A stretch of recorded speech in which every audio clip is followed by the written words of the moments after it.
સરસ મજાના ડોડા આવી ગયા છે, દેશી ડોડા. હા, અને બાફાના છે, આજ તો બાફીને ખાવાના છે. બાફેલા બહુ સ્વાદિષ્ટ લાગે. થોડુંક પાણી હોય, પછી એની ઉપર આ ફોતરા માળો કહેવાય, પછી એની માથે નાખવાના ડોડા ઉપર, અને ઉપર નિમક નાખવાનું. એટલે મસ્ત ડોડા બાફવાનું કામ ચાલુ થઈ ગયું છે ભાઈ.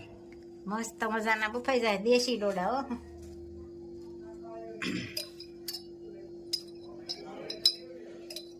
જોઈ શકો છો દેશી ડોડા, મસ્ત મજાના. ભાવતા હોય કોમેન્ટ કરજો કે ભાવતા જ હોય બધાને. અહીંનું તો વસ્તુ આ બહુ ભાવે બધાને, સ્વાદિષ્ટ લાગે. સરસ મજાના બાફેલા ડોડા આપ જોઈ શકો છો. ડોડા બાફા નાખ્યા છે, બહુ સ્વાદિષ્ટ લાગે. શેકેલા ડોડા કરતાનો સ્વાદ ડબલ આવે.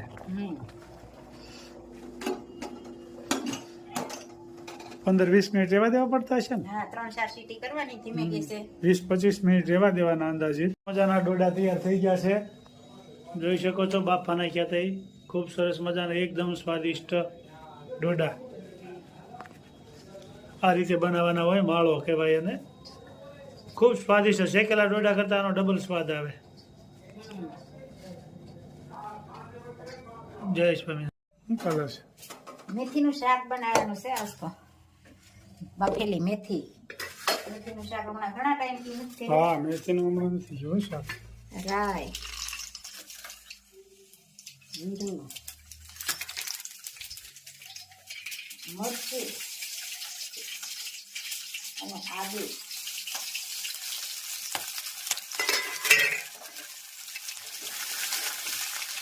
અને મસ્ત મજાની મેથી બાફેલી.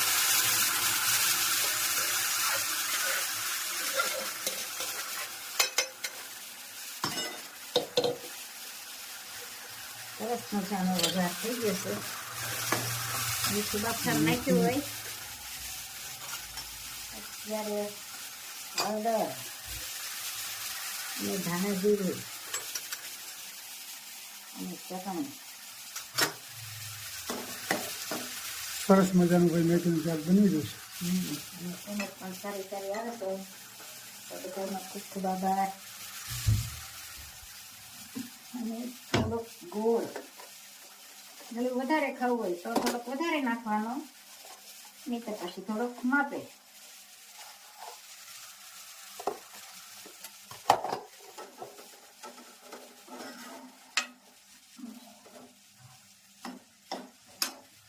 સરસ મજાનો વઘાર થઈ ગયો છે, જોઈ શકો છો.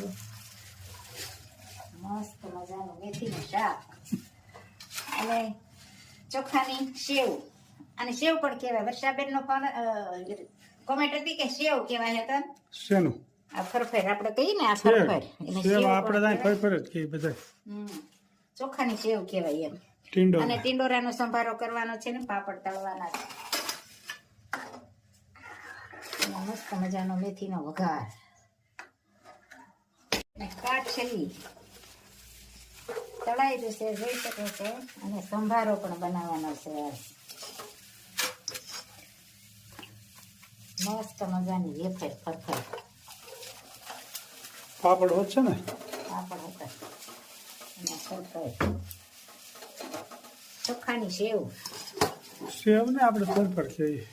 ચોખાની સેવ ઓર ફરફર.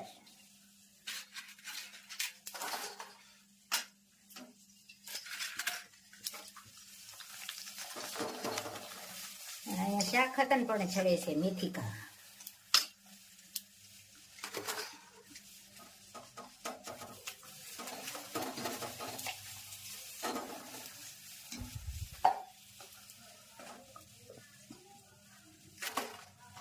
હવે સંભારો વઘારવાનો છે. સંભારો પણ જોઈ શકો છો.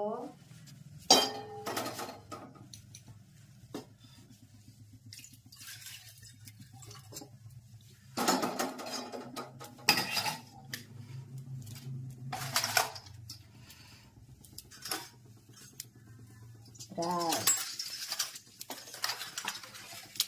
જીરું, મેથી, टिंडोरा टिंडोरा का संभारा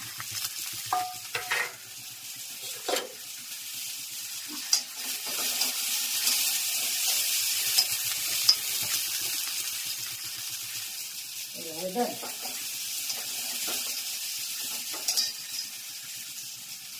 અને નિમક અને મસ્ત મજાના રોટલા બનાવશું. ટીંડોરાનો સંભારો અને મેથીનું શાક મસ્ત મજાનું. અને કોમેન્ટ હતી વંટાબેનની કે બાબુ તમે સુખડી સલાડામાં બનાવી પણ મુંબઈમાં સુગંધ આવી. ઓહો સુગંધ તો બહુ આગળ રહી ગઈ, બહુ આગળ ગઈ. સુગંધ આગળ રહી ગઈ હો. સરસ મજાનો સંભારો બની રહ્યો છે. સરસ મજાનો સંભારો અને ટીંડોરાનું શાક, મેથીનું શાક, ટીંડોરાનો સંભારો.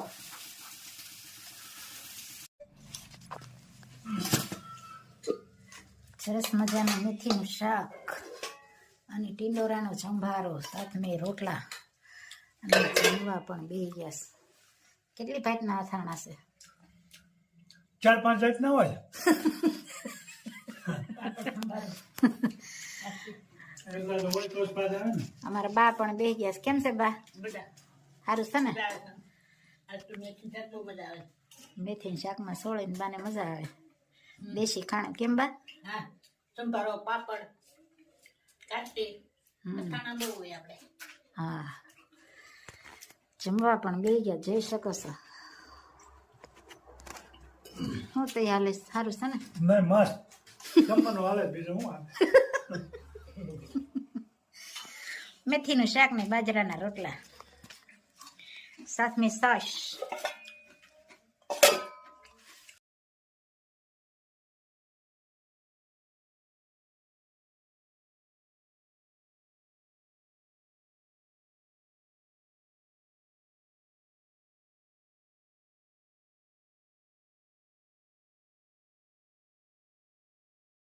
બેની યાદ અવસર છે આનંદ, તેમાં વળગી છે માયાની દાળ. અવસર છે આનંદ, બેની એક સમય એવો આવશે, બેની ઓચિંતાનો લઈ જશે કાળ. સ્મરણ કરો શ્યામ, બેની પરમ કૃપાળુ પ્રભુજી.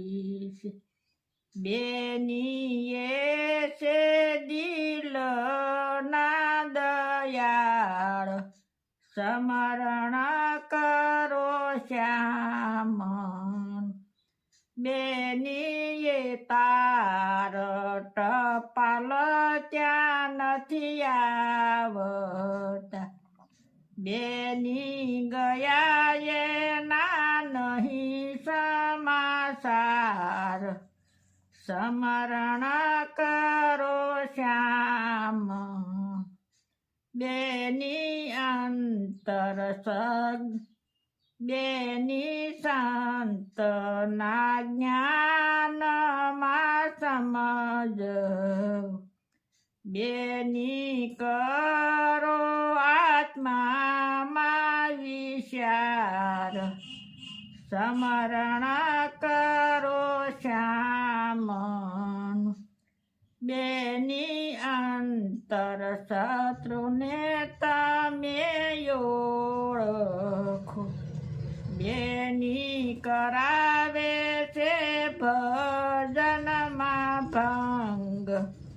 સ્મરણ કરો શ્યામ, બેની ભજી લેવા રે ભગવાન.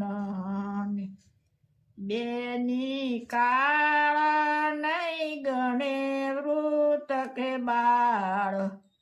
સ્મરણ કરો શ્યામ, બેની પુરુષોત્તમ વરને પામવ.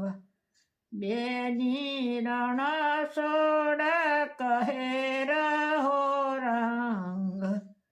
સમરણ કરો શ્યામ. જય સ્વામી. ખૂબ સરસ મજાનું કીર્તન ગાયું કે બેને ભક્તિ કરી લ્યો, કોઈ નાના મોટાનો કાળ નહીં જોવે, કઈ ટપાલ નથી આવતી. આપણે જ્યારે મૃત્યુ નજીક આવે ને એને કોઈ સમાચાર નથી, ઓચિંતાનું એમનું તેડું આવી જાય. એટલે ભક્તિ કરીને જન્મ મરણના ફેરા ટાળી નાખો. એક એક કડી જીવનમાં ઉતારવા જેવી છે. જય સ્વામિનારાયણ. જય સ્વામી.